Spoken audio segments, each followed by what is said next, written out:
What's going on, everybody? This is Dr. Chris Featherstone here for yet another episode of the Legion of Raw. Ladies and gentlemen, I am here with the former WWE head writer with the chainsaw biceps. Ladies and gentlemen, we are worldwide coming at you. Former WCW World Champion. Look at it. Look at the size of them ham hocks.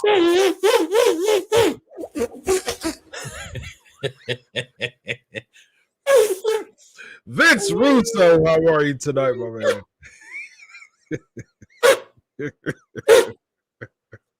Bro, you know what? I finally figured out what I'm watching on Monday nights. Yep. Okay. Everybody knows I'm a big fan of Yellowstone, which is on Sunday nights. Bro, you know what this show is the equivalent of? What's that? Like, think of Yellowstone as a Western. Okay. Okay. And every single week, bro, you're going to tune into Yellowstone to watch cowboys and Indians fight. Okay. And that's all they're going to do every week. Cowboys and Indians are going to fight. That's it. There's no story, no characters for 1 hour. The Cowboys and that's what this show is. Unfortunately, it's 3 hours of wrestlers wrestling. Yeah. You know, bro, listen, I'm just going to flat call people out. I don't want to hear any more Triple H freaking nonsense. When you can't have one story in a 3-hour show, I'm sorry, bro. One story. Give me one story in 3 freaking hours, bro. You're going to tell me what a phenomenal job this guy is doing. What, bro? Booking matches? So-and-so is going to face so-and-so. That's the great job that he's doing. Come on, Chris. 3 hours. We can't get one freaking story in 3 hours? Yeah, I was thinking the same thing. I was like, okay, so you're going to give me match upon backstage segment that leads to a match upon some in-ring promo that leads to some other in-ring promo that, oh, okay, well, yeah, I'm better than you are. Well, you're not good at me, kid. Oh, I'm not your kid. That's what we got. That's the story. I'm not your kid. That's how we're going to build up the U.S. Championship match right now. It's unreal, my God. What an infant can write this. An infant can write this, bro. You fight you, bro. It's like dodgeball. You fight you, Bobby. You're gonna fight Joe and Kenny. You're gonna fight Mike and Dwayne. You're gonna fight Jesus. I mean that's all this is. That's all it is, bro. I sat there. I watched 3 freaking hours. That's all it is. Matches upon matches upon matches. We did get an in-ring promo to start the show. Becky Lynch, she she is all the way babyface again, and she's going out and appeasing the crowd and talking to what was his name, Bobby and Zachary, bro, and that went over like a fart in church. People liked what was his name, Bob. Bobby, he had matches. Bobby, he had chants and stuff. So, I mean, I imagine if someone's in a live audience and didn't imagine, unless he was a plant, but if he wasn't, I mean, I'm sure he's excited about his match. His moment with Becky Lynch. Live crowd. So, Zach seemed like he had a few too many, but I mean, I guess that's a part of the fun of the show. I'm not sure. But what do you think about this? This leads into it continues the Becky Lynch Bailey feud now. After it seemed like Summer Survivor Series just didn't close anything, and usually I'm an old school fan. Usually the Big Four closes feuds up. Like if there's stories that's built for months, and then the story closes at the big pay-per-view. But it seemed like Survivor Series meant nothing. Oh, What is this? What are we doing? What is this all about? Yeah, I told you before that somehow they put What are we doing, they man? put Danhausen and Hook on my on my they did that. Sportskeeda did that. I don't know why they did that. I don't know. Well, I'm back, but I don't know. I don't know why they put the Danhausen and um the thing on my on the camera, but oh well. But yeah, your thoughts on Becky Lynch and Bailey continuing their feud here. And bro, I gotta laugh because I always got yelled at. Like I remember I got yelled at by Becky about the costumes. Mm-hmm. Remember when I couldn't figure out the costumes? Are we Elton? Or we Terminator? Like who? Remember oh, there's no costumes anymore. Oh, yeah. So I'm just trying to understand, bro. The costumes were a heel thing. Yes. Okay, so the costumes were to make her a heel. Mm-hmm. Now she's a baby face. Now she can dress like a regular person. Yeah. Okay. I just need an explanation. That's all. She could be late and she's in black. Unbelievable, bro. I state things week after week, and I'm the enemy, and she comes back now dressing like a normal person. Okay, yes, I got it. Check. Awesome sauce. $2 super chat, bro. Oh yeah, they do. He's right about that, bro. So you know who's the worst, bro? That one, one of the Sky Sisters, the skinny one. She's awful. Oh, bro. Dakota Kai. Oh, she is awful, bro. Yeah, she's pretty bad, man. She is pretty bad. I wonder why that's not like a thing. I wonder why like work punches isn't like a big thing nowadays. Because like it's so bad, like they'll just be doing kind of like real loud. Like awful. Even the guys do that at times. Bailey was doing that off the top in the merch stand. Yeah. Bailey was throwing horrible punches, man. She was horrible punches. Yes, indeed, she was. I'm getting hacked. Someone's hacking my putting Danhausen in. Yeah, what's going on with Hook and Danhausen, bro? I have no clue, man. I watch Dynamite because I'm a journalist, but I don't watch Rampage or anything else AEW, man. That's I have no clue. I don't know what to tell you. As far as I know, it's crazy that he was so when I was watching Rampage, like he was pretty white hot, and he never really got an opportunity to make a name for himself on Dynamite much. And which one was it? Who's this now? Hook. Oh, Hook. Yeah. Well, that's because there's never an explanation to any of these characters. There's never, we never dive into why they're the way they are. Never. He's just a mean, rugged, I guess shoot fighting, pretty boy. I guess has his son. Yeah. Red Hook. I mean, that's basically what it is. Yeah. So Bailey and Lynch continuing their feud. What's the payoff here as far as what you think? I have no idea. I could care less. Like I don't know. They beat each other into oblivion, maybe. There you go.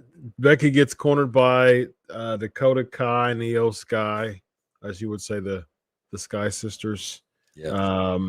An audience, and then Bailey comes up, and then Damage Control basically gets out wrestled and out brawled by Becky Lynch. Like I was expecting people to come, but it's like you're trying to promote Damage Control, but they got like out brawled by one person. Yeah, I see, bro. That's the problem, bro. The problem is inconsistency. Yeah. Where's Becky's backup, yep. bro? Like that is the problem. The fight went on long enough for the other girls to arrive on the scene. Where are they, bro? I give them credit, Chris, for trying something different off the top. Yeah. Okay, yes, guys, the bar has been lowered so low that I've got to give you credit for trying something different. Mm-hmm. But I just the inconsistency. Becky just showed up as their 5th partner 2 days ago. Yeah. So they're not going to return the favor and have her back. Now, if that's me, if I'm writing this show, bro, I'm coming back with an irate Becky looking for them and asking them where they were. Yeah. That's what I'm doing. But no, she had their back on Saturday. They didn't have her back tonight, but that's okay. Yeah. That's what I'm talking about, bro. So the argument is the segment. We'll get to the segment, but all 3 of them aren't cleared because of the War Games match, is what they said. So I guess they weren't cleared to help her. But Candice LeRae's back though. So, wait a minute, they weren't cleared to help her. Yes, they were cleared to help. Yeah, they weren't cleared to. You're not cleared to help your friend, bro. Yeah, you're not clear. Yeah, exactly. You're not medically cleared to help. If I see 3 people jumping Dr. Chris and I'm in the same building, I'm not going to help Dr. Chris because I wasn't cleared. Yeah, I'm sorry, Chris. I wasn't cleared. Oh my God. Oh man, there's my friend over there. There's Doc. Nah, Chris, I'm not clear. I'm sorry, man. I can't help you. I'm not clear. Bro. I gotta go. I'm not medically cleared. Oh man, alive. Then we have Mia Yim going against Rhea Ripley. This was stretch. This was a stretch segment here. This turned into a 8-man tag from a match between Mia Yim and Rhea Ripley. And then, of course, as I expected, the Judgment Day wins this. And like I said, so you were right. You said AJ, they needed something for AJ. So he did beat Finn. Yeah. But I said that somehow Judgment Day is still going to get, the comeuppance here. And that's what happened. They after AJ beats Finn, the next, 2 days later, Judgment Day still gets, their comeuppance, and now they're back on top. I want to make one thing perfectly clear. Raju, grab this clip. What's the time code? 12:32. Let me make one thing perfectly clear. I want to be straight about this. I wish I was writing for Rhea Ripley. Mm-hmm. Rhea Ripley is a beast. She is a freak. She is unique. She has the potential to be a huge star. Oh, yeah. Let me explain something to the good people of Sports Nation watching this, and you tell me if I am wrong. Bro, I'm starting to hear the China comparisons. Mm-hmm. Now, let me explain to you watching this show why there is zero comparison to China. I'm going to ask you right now, Chris. I was there with China from the start. Chris, I can't remember one single instance where China was selling to somebody.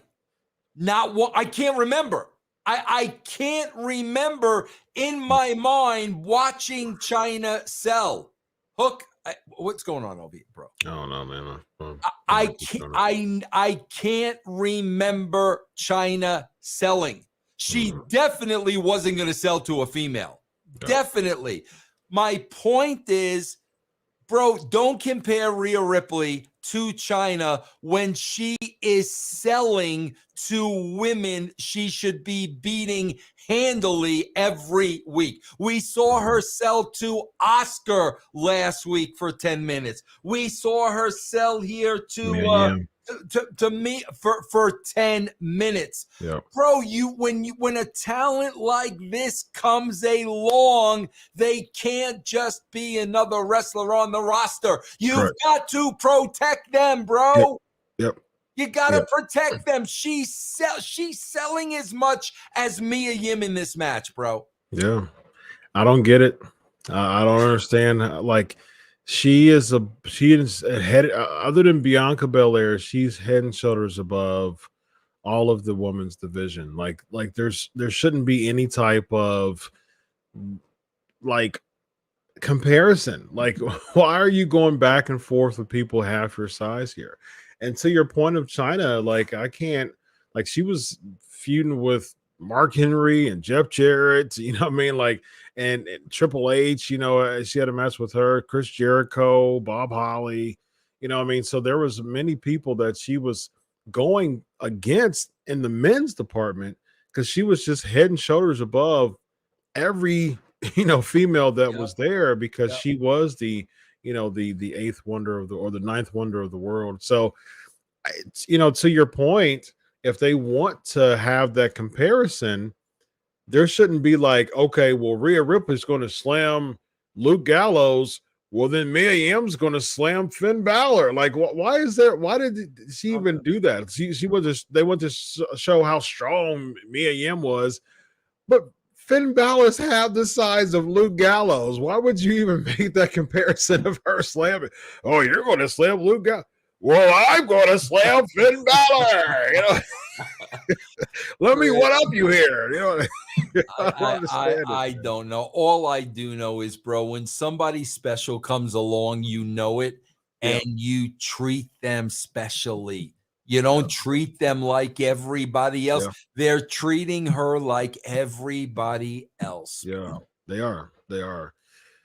And we'll see where this goes as far as her being in the title hunt or anything, close to it. But it does seem like they're teasing perhaps, Bianca and Rhea.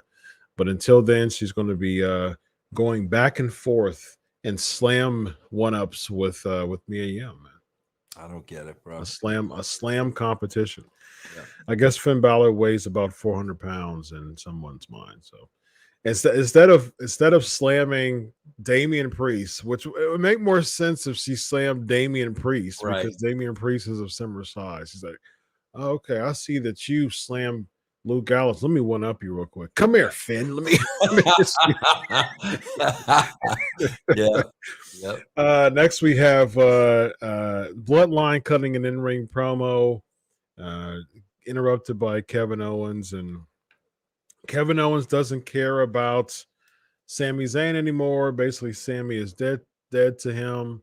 So to me, this was like a prelude to Sami eventually turning. Like that to me, when I saw that, when I heard that, I'm like, okay, they're kind of tabling any type of dissension between Kevin Owens and Sami Zayn.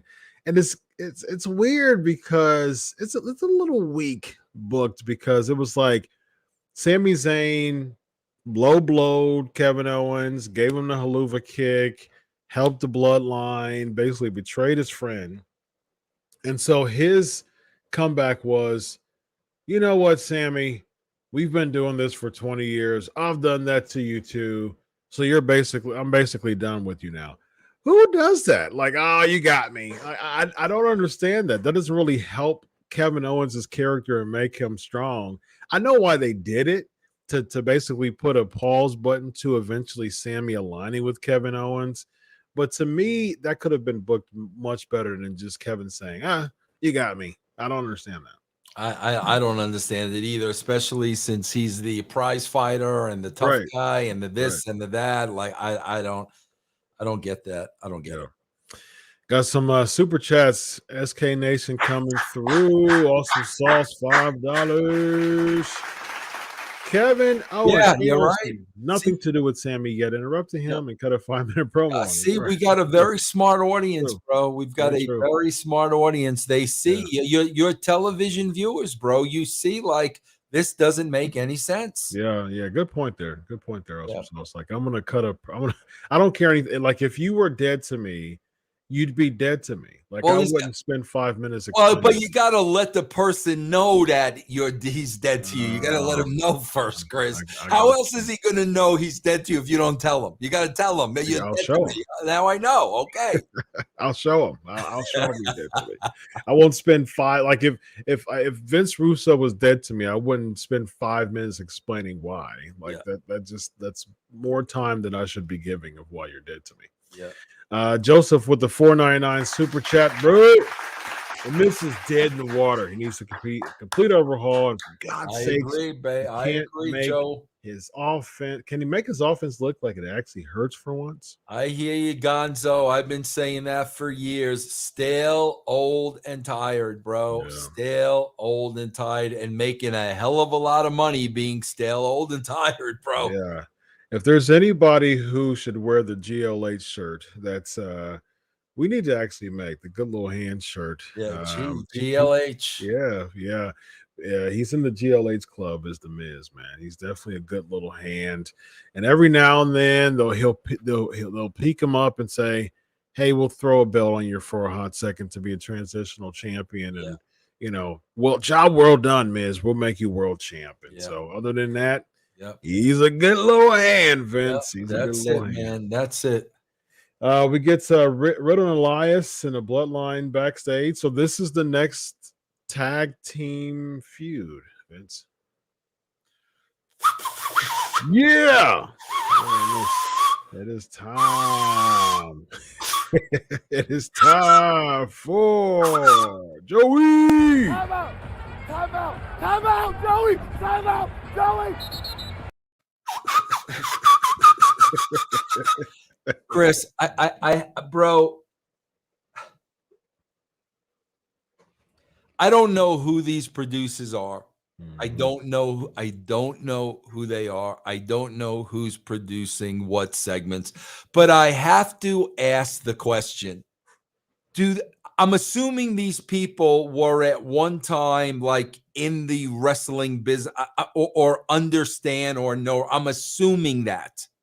Okay. A lot of them are comedians. I don't know who these people are, but Yeah. again, here is the second time I'm talking about this now. I just talked about, bro, they need to protect Rhea Ripley. Yep. Okay. This Lily LaRue promo was horrible. Yeah. This was sixth grade play. Bro, Yeah. I remember in the sixth grade, I was in the play A Brave Little Tailor. I was Brother Giant. And I'm telling you, I was better as Brother Giant than Francis LaRue back here. Bro, this was freaking horrible. Again, you've got to protect your talent. Whoever is producing this, do you not know this is horrible? Yeah. Do you not know this is horrible? So Vince, what do? This is what you do, bro. You don't give her a live pre-tape. Yeah. You don't give her a live pre-tape. You produce it, and when it sucks, Miss LaRue, you could do it better. You could do this better. I know you could do this better. You can do this better. Because, Chris, what happens is, here's the worst case scenario. They're getting pissed at you for making them do it over and over again. And the more pissed they're getting at you, the better they're cutting the promo. You can't put this woman on here with this horrible promo, bro. Yeah. It's horrible, man. I don't care how long she's been in the business. Yeah. I agree with you 100%. There was nothing intimidating about this promo. Oh my gosh, bro. It was terrible. Yeah, it was. You know what, Dakota Kai, I'm gonna be short. Like it was laughable to me. I was looking at that like, is someone really supposed to be intimidated by what you just said there? Like, it's like Dakota Kai shaking in her boots right now because you said something that basically meant nothing to her as far as the intimidation factor. Absolutely meant nothing. Horrible, bro. Terrible, man. My little 5-year-old, in a couple of days, my daughter will be 5 years old.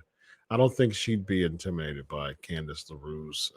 You got me saying LaRue's promo that she made. Bro, I swear to you, I always remember this. This is a perfect example, bro. I remember working with Sean Waltman very early on. I remember, bro, cutting pre-tapes with him for hours. Bro, he was terrible. And I remember hours and hours and hours and hours. And then I remember that promo he cut when he came back to the WWE from WCW. But bro, that's because we did so many repetitions over and over and over and over and over again. And all of a sudden now he's a star. Yeah. That's what you've got to do with these people, bro. And she snatched the mic too, like she was about to say something fierce, like just like she was going to cut a hole in the gut of Dakota Kai, and she snatched it from Kathy Kelly. She grabs that mic and she says, "Dakota Kai, I'm gonna be sure to get you in." It did sound something like that, though. With all due respect. Come on, man. You guys stop this nonsense. Hey, Dakota, I'm gonna be sure to get you out to tell you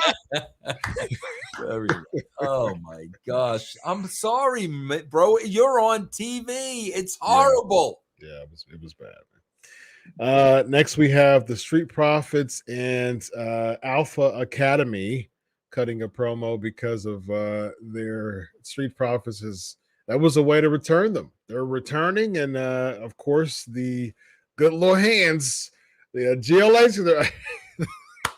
Part of I don't even know if the Alpha Academy are a good little hand level. They're not a GLH club. I don't even know if they're a good, because bro, that act is so tired now. Like I don't even know. I think they're below good little hands. They're below GLH. See, they can't even make. See, they can't even make the GLH club. If you can't make the GLH club, that's all kinds. That's a whole next level of bad, man. That's pretty bad. Do you think the Alpha Academy gimmick has ran its course? Oh God, yes. Oh my gosh, bro. What do you do with someone like an Otis, though? Man? You've got. I mean, bro, listen. The best thing they did with Otis was that Mandy stuff. Yeah. That was far better than this. Yeah. I don't know, bro. I don't know how you go from that to shush, and like I don't know what the third tier is. I mean, how do you make him a serious, believable guy after doing all this? You know, I don't know, bro. We shall see. Awesome Sauce, $2 super chat. Oh, no doubt. Absolutely. Absolutely, he would have been. Yes. Yeah. Especially so over like he did. Yeah, absolutely. And he's good, bro. He's good. He gets it.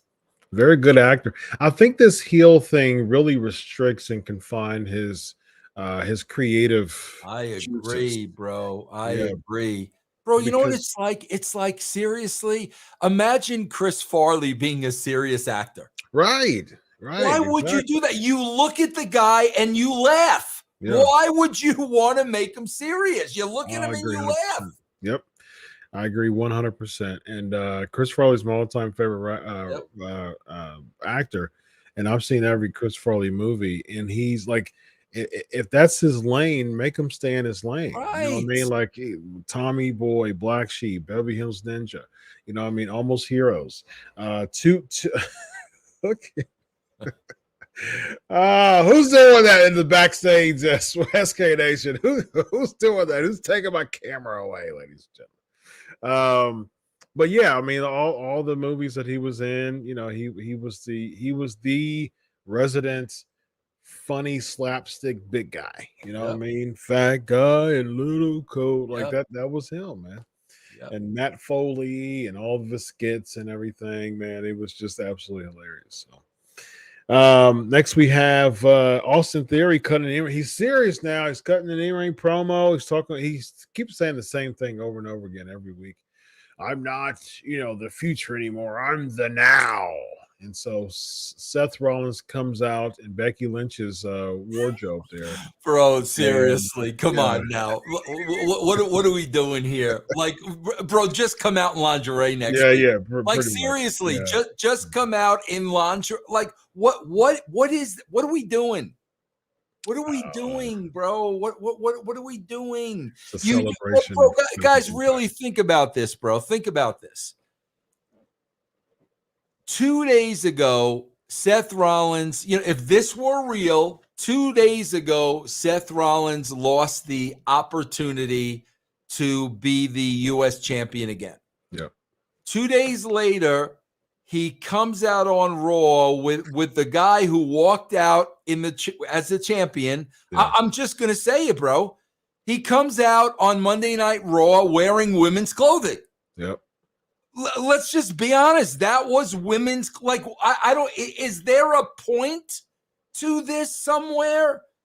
Like, what is the point? And how is how is Triple H not sitting at that announce table saying, you're wearing that out there, bro, after you just lost your shot at the U.S. title? You're going to, 2 days later, it's going to be all fun and games, and you're going to go out there dressed like a woman? You really want to wear that out there, Seth? Yep. Well, when it boils down to, you know why he did it, right? No, I don't. It's simple, Vince. Creative freedom. Creative liberty, bro. Yes. Oh, Creative my liberty, God, man. bro. Creative liberty. That's what he did. Creative liberty Creative is liberty. And how did this end? How did this riveting segment end? Oh, I'll wrestle you. Oh, on my time. On my time. On my time. On my time. Oh, please, you guys. Please. Creative liberty, Scorpion. I think he comes out creative. Well, I think he said creative freedom. It's creative liberty, Black Scorpion. It's creative liberty. I think, yes. but who are we to try to correct the Black Scorpion, man? He can say whatever the heck he wants, man. Creative liberty, creative freedom. Yeah, tomato, potato, potato. Yes. Same thing. Yeah. Yes. We get so where the heck was Lashley in this, man? I have no idea. He was a part of the triple threat, and unless he's injured, I know he like jacked up his head a little bit, but that wasn't enough for him. I mean, he'd slit his pec, right?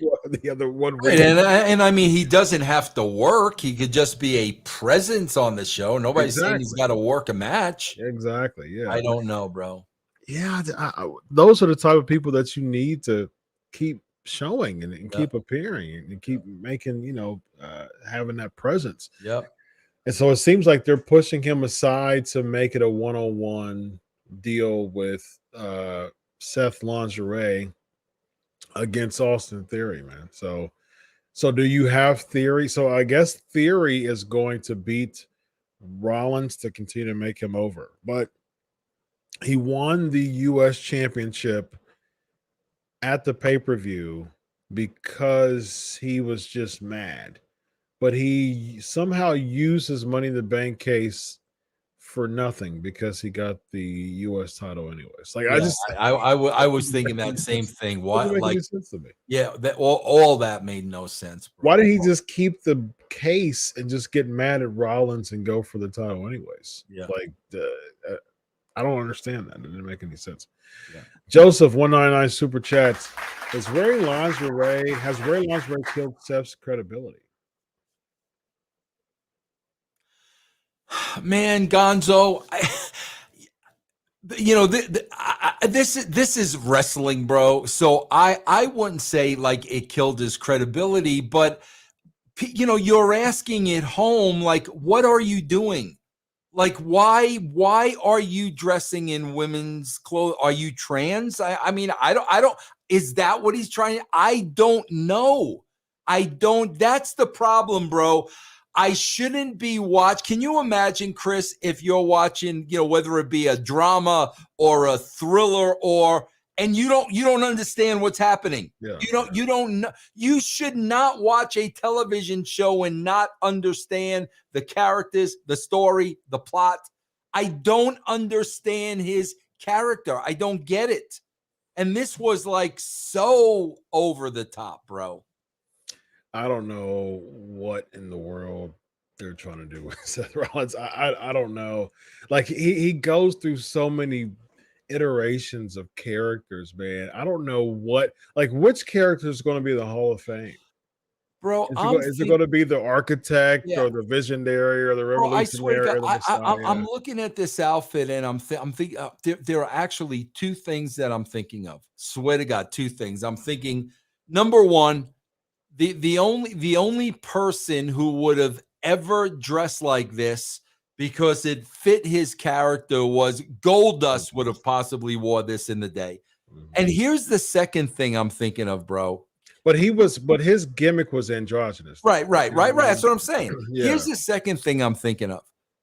Bro, could you imagine if Austin Theory was Roddy Piper and Seth Rollins went out to the ring dressed like that and he got up in Roddy? Could you imagine that scene? Like, first of all, if you're Austin Theory, how do you not even mention it? How do you not even question it? How do you not even bring that up? Yeah. That's normal. That's normal wrestling attire to you, bro. Yeah. And then when he says, "I'll fight you right now," I'm like, "You're gonna fight in wearing women's clothing, bro? Like you're gonna fight wearing that?" Yeah. Whatever, bro. I don't. Whatever. I guess they think it's cute. He pops people in the back. His wife probably loves it. Whatever, bro. Whatever. I bet you Becky loves it. Yeah. I bet you she loves every minute of it. But at the same time, okay, look, if Becky loves it, y'all do that at home. You know what I mean? Like at least translate it to us in the crowd. If you want to dress like that, thank you. Translate it. Like we don't automatically expect us to understand why you did what you did. Thank you. Again, if that's something y'all want to do at home and you dress like her and she dressed wacky, listen, it's y'all's house, it's y'all's room. I'm with you, do bro. whatever the heck y'all want to do. I'm with you. I'm with you, bro. Yeah. Rollin 999 super chat, bro. Do you think that Seth Rollins' lady clothes was some type of joke or weird compliment to Becky Lynch being called the man again, as well as herself wearing clothes that looks more masculine?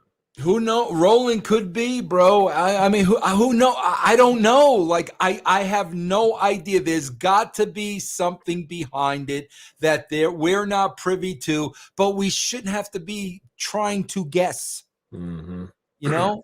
Yeah, I agree with you. I agree with you 100%. And again, look, if there's Becky Lynch, Goldust was androgynous. You know what I mean? Him coming out there made sense to me. Yeah, Adrian Adonis. Adrian Street.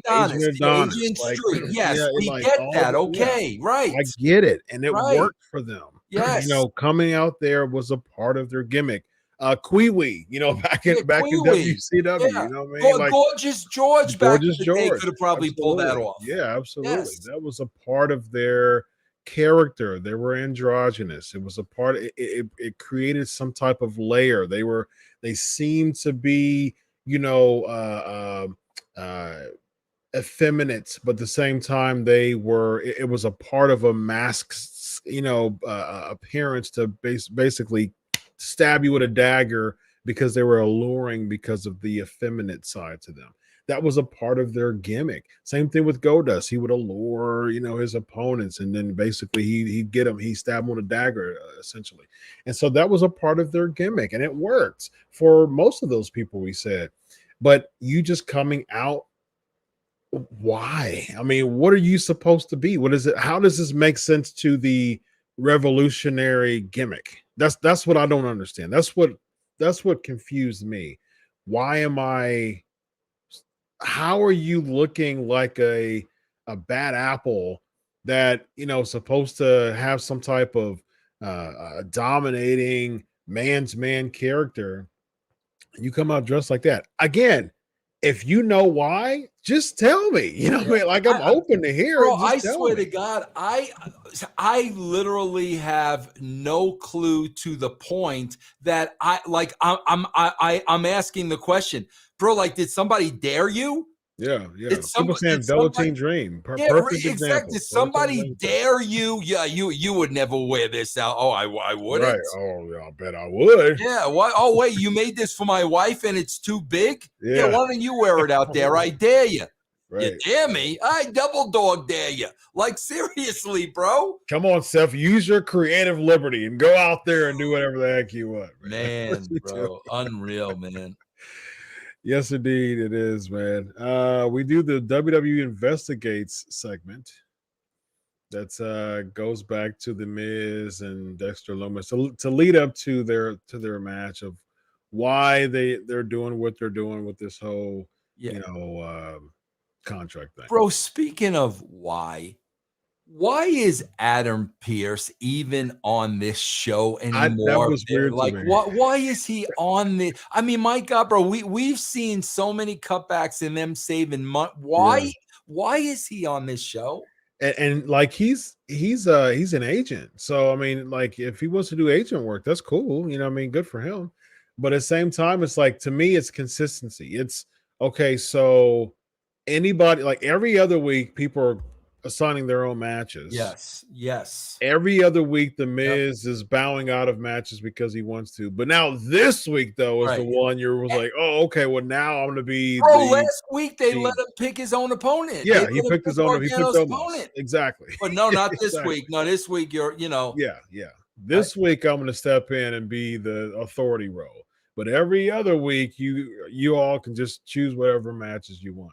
Again, consistency for me. I just want if this is episodic television, how is it consistent for people to assign their own matches throughout 3 hours, and then 1 week there's an authority figure, and then next week he most likely won't even be there. So I don't understand that if I'm watching it from an episodic standpoint, which is supposed to be. Next we have Dexter Lumis defeating the Miz. He gets the WWE contract. This is one thing that talk about consistency here. This is one thing that confused the heck out of me. So Dexter Lumis has no contract, but he has a theme song though. What is this, Chris? Wait, let's see.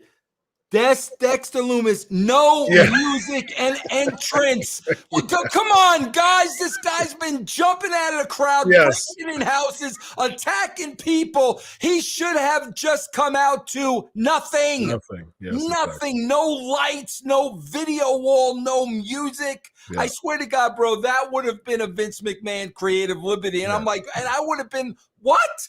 Yeah. You're exactly right. So now the presentation is good. Oh, he's a star now. Yep. Terrible, bro. He should have came out from the crowd, man. He should have came out from the crowd. He should have bought a ticket. Yes. Came out from the crowd, from the seats. Terrible. Came in. And then when he signed the contract, then he goes up the ramp and then they give him music. But it makes no sense that he has zero contract. Yep. But he comes from the back and with music, and as if he already has a contract, and video wall, and a lighting has a whole Titantron. He has the whole deal, man. That doesn't make sense to me. Like, if you didn't think he was going to get a contract before, with the entrance and the music and in the video, you knew he was going to get a contract then. Yep. Where's the believability? Where's the suspension of disbelief there, Vince? Bro, here was my biggest question of the night. And bro, I am so tired of, well, we couldn't do what we did in the Attitude Era because of sponsors, where TV, PG, where this, where that. No, we can't do this. No, they're sponsors, this, that, and the other thing. Okay, bro. So let me get this wrong, Chris. Let me get this correct. They can't do this and they can't do that because of their sponsors. Mm-hmm. And one of their sponsors is an R-rated movie. Does that make sense to anybody? Anybody, bro? Violent Night is an R-rated movie that is on their show sponsoring them. Yeah. But they can't do anything. Does that make sense to anyone? No. Do you guys not understand how these are all lame excuses, bro? Because if that were the truth, then an R-rated movie would not be a sponsor on their show. Yeah. Do you not understand that? That's a good point. It's ridiculous, bro. It's such BS. I'm so sick of hearing it, bro. Yeah. Because nobody there has an edge. They're all freaking nerds. Every single one of them. And the thing is that, even before, the Attitude Era, the Golden Era, it was more of a PG 13, product, because they had a lot of blood and stuff. But at the same time, the stories is what caught the people. You know what I mean? Like people like Hogan he had a 4-year world title run, and people don't complain about it because there were stories behind it. There was long stories that goes behind his title runs. But now it's like people can't when we see Raw, we see 3 hours of content, and we see match upon match upon match just thrown together, and it feels like start stop every week. And that's the problem. Like it's not one big episodic television with the season finale. It's start stop 3 hours. Next week we get a little bit of last week and a little bit of video package. Start stop, start stop, start stop. How is that an episodic television show if I'm someone who's new to watching the product? There's no cliffhangers, there's no continuity. Start stop every single week. Start stop, start stop. And the thing is, there's so many matches that are put together. That's why it has that start stop feel to it, and there's no stories. That's what makes it terrible. Because even with the stories that they have, they're throwing wrestling matches during the 3 hours that makes the story diluted. Why am I continuing to put different variations of matches with the Judgment Day and the OC every single week? How is that really building the story, Vince? Yeah. You notice what else wasn't on the show tonight? Did you notice what wasn't on here? Or wasn't on this show? JBL and Baron Corbin. That's true. That's true. I mean, I'm wondering now. Oh, wait, they're going getting code on them, man. Yeah, this ain't working. Oh, really? You think? And he lost last week for the first time after this comeback too. So I wonder if it was like kind of a way to just saying, hey, this ain't gonna work, and we're gonna have JBL just kind of go away and Baron Corbin lose last week and just kind of silence him for a little bit and hope that people forget. Wow, man. I just, again, stuff like this, man, how does it really help someone? Like, think about this, Vince. There was a creative meeting that Triple H was at the helm of. Baron Corbin, how are we going to revive your character? You were feuding with Ricochet and Pat McAfee for a while. You had a match with Pat McAfee at SummerSlam. How are we going to revive your character? We're going to put you on Raw with almost the exact same character that you had before, but we're going to put JBL. That's going to add some spice to your character. To me, that was DOA. I didn't see how in the world that was going to help unless he started to get suited, unless he changed his music. Baron Corbin has the natural heel ability to him because he was a good heel by himself. But to me, a Wall Street pompous, jerk is paired with some type of lucky number 7, jackpot guy. How is that? How does that work? And Chris, here's what I don't understand. Think really think about this, bro. You've got a 3-hour show. You've got a 2-hour show on Friday. You got all this stuff, bro. You got God knows how many wrestlers on the roster. Okay. Can I ask you one simple question, Chris? How is there not one sexy, attractive woman on the show who's a non-wrestler? Bro, there's not one. Not one. Why couldn't that type of person be with Baron Corbin? And maybe she's a gold digger because, he won all the money.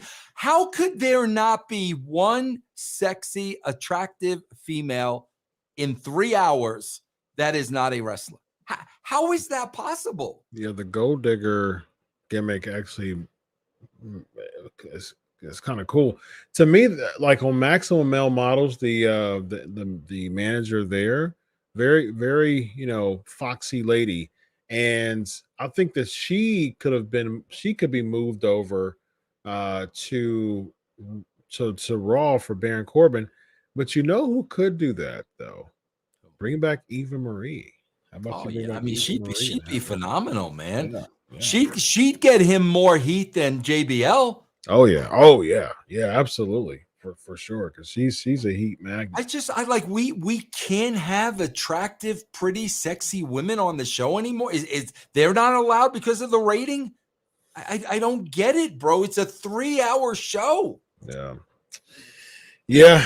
Unfortunately, that dynamic is non-existent. Although, like I said, on SmackDown they do. They have the manager for Maximum Male Models. But I think if Eva doesn't come back, that Maxine, I believe her name is, if they ditch the Maximum Male Models thing, which is ridiculous, and if they have her come over to say, I bought out, JBL's contract, I charmed them and say things. The thing is that they can actually help. That can actually help not JBL, but Baron Corbin. That can actually help him actually say, you know what? I think I'm getting kind of hoodwinked here. And that could add some really good layers to his character to eventually say, you know what? Maybe it's a babyface turn for him. He's been heel for so long. She could be. It could be like the big rock stars in the 80s and 90s. She could be managing his money. Yeah. Until she takes it all and he's broke again. There you go. But yeah. And then broke Corbin, he's trying to find his way. Because I think that I said this many times before, they really, really dropped the ball when they made him a heel still. Like when he was broke Corbin, when he was bummy Corbin, they should have turned him into a babyface because people started to get behind and started to gain sympathy behind him. And all of a sudden, months and months and months of bummy Corbin led to an Instagram post of him winning the lottery. Like all of that, months upon Hook and what's her name? Danhausen, I think. LaRue. Come on, what are you doing? You had like the culmination weeks upon weeks or months really of Bummy Corbin leads to some Instagram post of him winning the lottery. Like it was such a horrible payoff to that, man. And he's still I swear, bro, here's where they're clueless. Okay, here's where they're clueless. Bro, if you know television, right? In your television history, that same exact angle killed one of the most popular television shows of all time, Roseanne. Roseanne was the poor family, bro. Dan would get odd jobs. She would have to work. You saw the house. And then, bro, they won the lottery and they came in the money. Bro, the show died because people did not want to see that family. That's what I'm saying, bro. Like, literally, I would have known that. And I would have said, wait a minute, bro. They tried this here. And it did it. Bro, I'm telling you, these people don't even watch TV. They don't watch TV to know what's going on, to know what works and doesn't work. They don't watch freaking TV, bro. Question for you. So Vince usually had, ultimate veto power. There'll be a couple of things that, a couple ideas that comes to him and he'll just veto, so many things.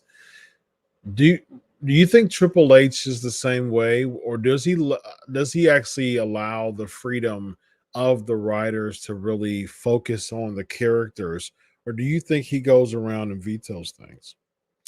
I don't know, bro, because bro, the bottom line is, as much as he's so much better to work with, he's open to ideas and this and that, bro, he is still going through a period where he still has to show everybody he's the boss. True. And how do you do that, bro? Well, you show people you're the boss by doing what you want to do and turning this down and turning that down. So it's a slippery slope, bro, because on one hand, he wants to win people over. On the other hand, bro, he's got big boss shoes to fill, bro, to show people, listen, I may be your friend, but at the end of the day, I'm so there has to be a lot of that going on where he's got to cement his authority. Sure.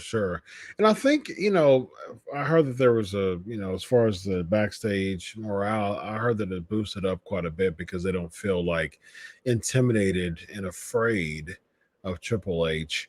I'm just curious to know, like, we see a lot of these characters that's not really, Omos is coming in and out and, not really making much noise. Gargano's is kind of being this kind of, sleuth now. It's like, what are we doing? You're bringing in all these people. I mean, Strowman, he lost the Ricochet, on SmackDown. It seemed like that was a payback to his flippy floppy, tweet. That's stuff that Vince would do, though. That's like petty stuff that Vince would do. So has the apple? How far has the apple fell from the tree? Well, I mean, bro, again, I don't know the working relationships at all. I don't know the chemistry. I have no idea. But, bro, that's Pritchard through and through. Through and through, and bro. Bruce has been doing that for 25 years, bro. So I don't know the relationship with Bruce and Triple H, but that is Bruce. 100%. So, to just have him lose to Ricochet because of a tweet. Where's Ali? Where's Ali this week? He done? Calling people names on Twitter is probably what he's doing right now. That last we have so the interview, the we're not cleared to help interview. And didn't I call this? Didn't I say Alexa Bliss is she's been kind of we talked about we said either something's going on or she's just, so now we know something's going on. Yeah, so something is going on. So it does seem like Alexa Bliss is kind of what we were talking about as far as like that's probably there's another Joey. There's time for Joey once again. Time out. Time out, Joey. Time out. Whoa, he took off. Wait a minute. He did the Joey part? He did the Joey. Man, he's a good little hand. He's a good little hand. I'll take that. Good little Black Scorpion. Wow, good little hand. The Scorpion trying to edge out Joey. Very nice. Very nice. Bro, I got a couple of things. You brought this up tonight numerous times. I'm gonna crack up now. First of all, bro, the Candice LaRue Dakota, this match went on 10 times longer than it should have. Yeah, oh god. But Chris, can I ask you a simple question? Yeah. What have we been talking about for months and months and months and months and months? What have we been talking about? What part? The heels are out there with Bailey and her crew. It's 3-on-1 every week from week one. Yeah. Now she's out there by herself. Yep. No explanation, bro. No nothing. Nobody sent to the back. What? Yeah. I noticed that with the segment with AJ Styles too, the beginning segment. So Dominic's like in the ring, walking around the ring, like clearly involved in the match. They didn't call the DQ, but then they call the match out when AJ Styles comes out. Right. Like, oh yeah, that's all we need. Like when the baby face comes out, we're going to call the match. But when the heel can come in the match, interfere inside the match.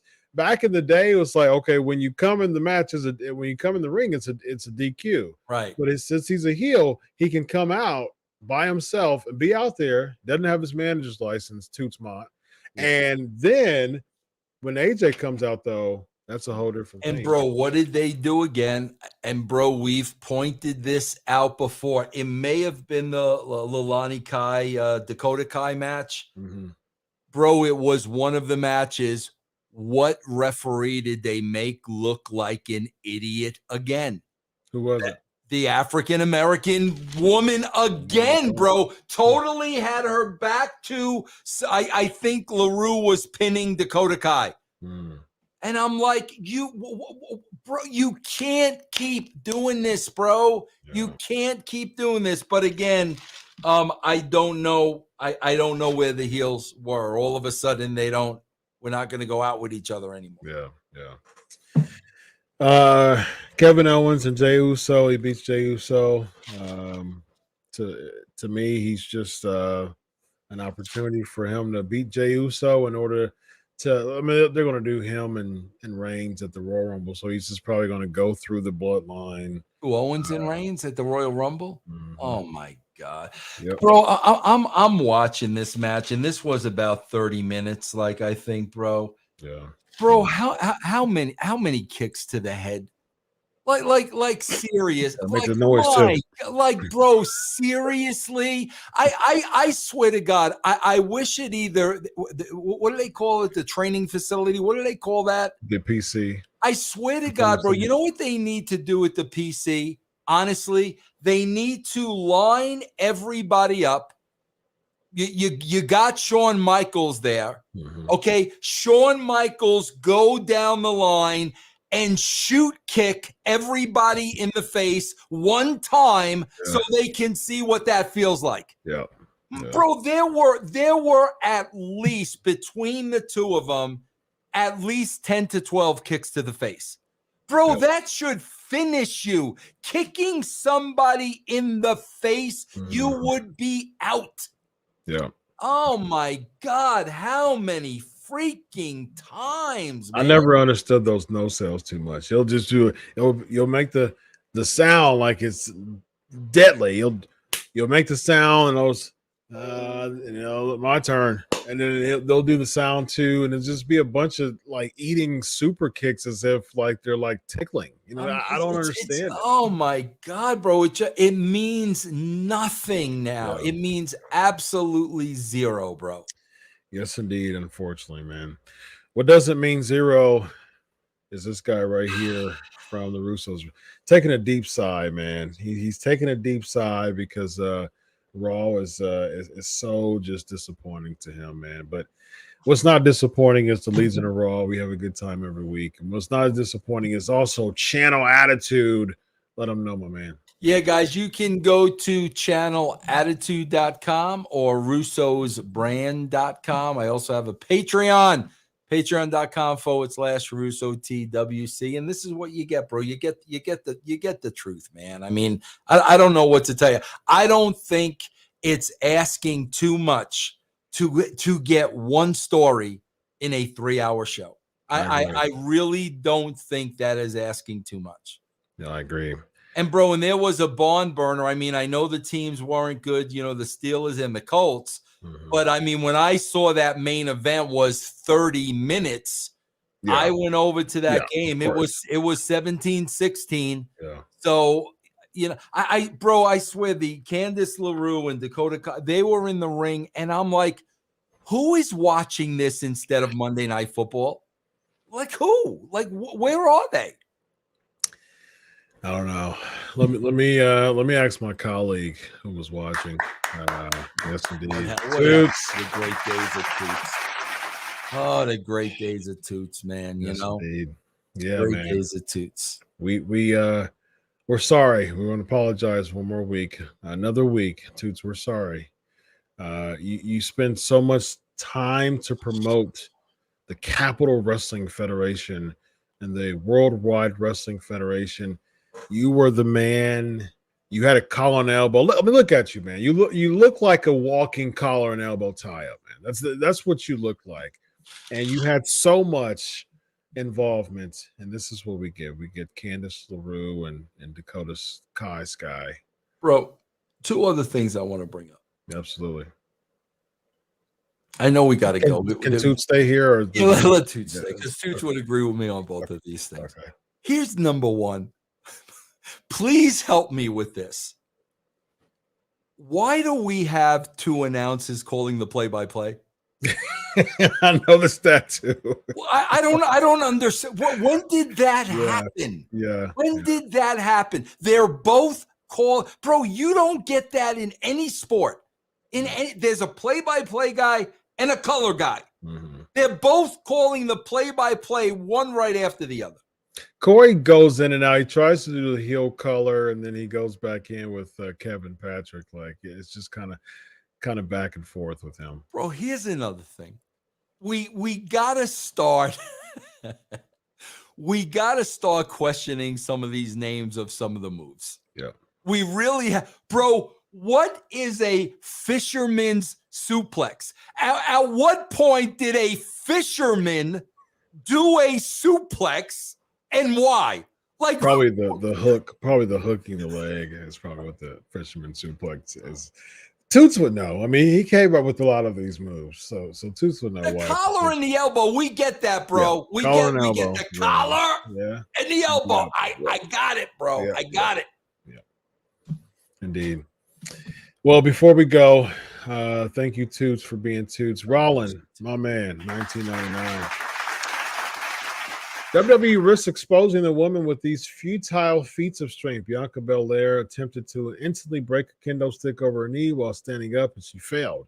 She had to fall down on one knee to finally pry the stick in half. Good bro, point, rolling man. that, bro. Look how much 1999. First of all, Yeah, I think you had a 999 earlier. Thank you very much, Roland. Always, man. Rolling again, bro. Again, what did I say? You got to protect the talent. Yes, indeed. That's not protecting your talent, bro. Yes, indeed. Good point. Like once again, I love the observation here. I'm a big fan of observations. Absolutely, bro. Fall to one knee to finally I can't. Okay, well, let me go on one knee to get some support here. Good point, man. Like you have to protect the talent. Yep. And not and if you see potentially one attempt failed to do it, you got to take the camera off of her, man. You have to take the camera off of her. Yep. Ladies and gentlemen, on behalf of Vince Russo, Toots, this face right here, man. You see that? Toots Mott. Toots. Ladies and gentlemen. Toots.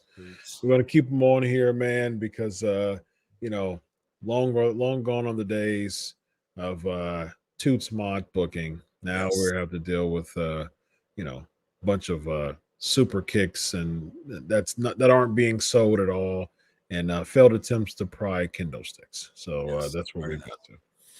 Well, until then, though, we're going to have a great time next week. Hope everybody enjoyed their Thanksgiving, and pray for me as I continue to lick my wounds for the Ohio State. I know. I was thinking about you, bro. Don't think I wasn't thinking about you, because I was. Man. But the good thing is that we're not completely out of the playoff because LSU and Clemson lost. So we'll see. So as this is your first year as Ohio State fan, which I love absolutely.